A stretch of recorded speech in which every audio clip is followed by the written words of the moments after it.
the things that annoys me most about health and fitness circles is the way they talk about cardio. They talk about doing cardio or doing their cardio before their weights, and it's a bit of a misnomer. It doesn't really make sense when we evaluate what training your cardio means. So, right now, when I'm looking into this camera talking to you, I am using my cardiovascular system. Any moment that you're breathing, you're using your cardio.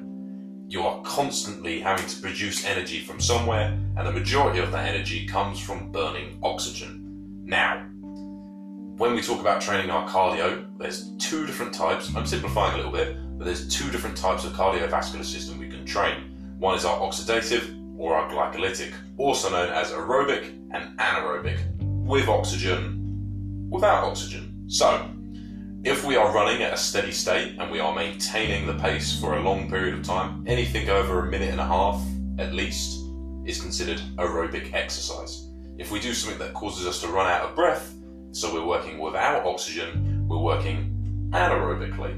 When we're using our oxidative system, our aerobic system, we are burning primarily fat for fuel. It's a very efficient system. It's what our body uses primarily. And when we are working our anaerobic system, our glycolytic system, we are burning glycogen, which is a messy process, and it depletes resources in the body, and it causes us to have build-up of lactic acid and that kind of thing, and that's why we get a burning sensation in our lungs and we run out of breath, because it's unsustainable. The truth is, when we exercise, there's a good chance we're using a mixture of both sides of the cardiovascular system. So if we're running at a steady pace and we're just pushing ourselves a little bit, let's say I run for 5 minutes and then I have to stop, is because I'm slipping into that anaerobic range and I'm quickly getting a build up of the waste products in the body, and I'll have to stop to rebalance it down or slow down. And this is what bugs me.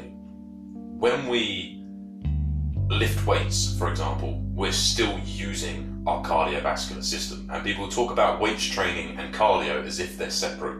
If I was to do a kettlebell swing, for example, I was to do a set of 20, I would probably become quite out of breath. It's not uncommon to see people do squats and have to stop because they're running out of breath. We can train our cardiovascular system using resistance training. The other problem I have with cardiovascular training, it sucks for weight loss. And most people that are trying to lose weight quickly think that they just need to go for a run or get on the sprints or on a rower. Anything that makes them out of breath is going to change their physique, and it's simply not true. When we train, especially in the steady state, the aerobic range, we're actually more likely to teach our body to use fat as the primary fuel source. So yes, we are burning calories and we can lose weight that way, but let's say we're already quite lean and we're trying to get a little bit leaner. So let's say we're in the slightly overweight category as opposed to the obese one. We're probably much better off using our anaerobic system, as it depletes the glycogen that then later has to be restored, and it also is going to train our muscles more. So think about the difference between, for example, Mo Farah and Usain Bolt.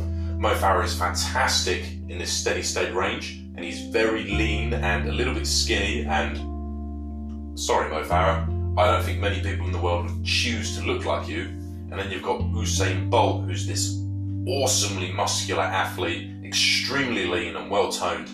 He looks pretty strong and powerful, and that's because he is, but he's using that anaerobic system. So if your goal is to maximize your physique and weight loss through training, you're probably much better off with the anaerobic side. And that's typically the side that we don't train in our day-to-day life.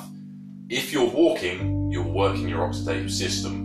We can improve that into a jog or a fast walk or by walking longer, but really, it's very rare that we challenge our oxidative system that much. I'm not saying it's not worth training if we're a triathlete or a marathon runner or a fighter, or if there's a sport involved.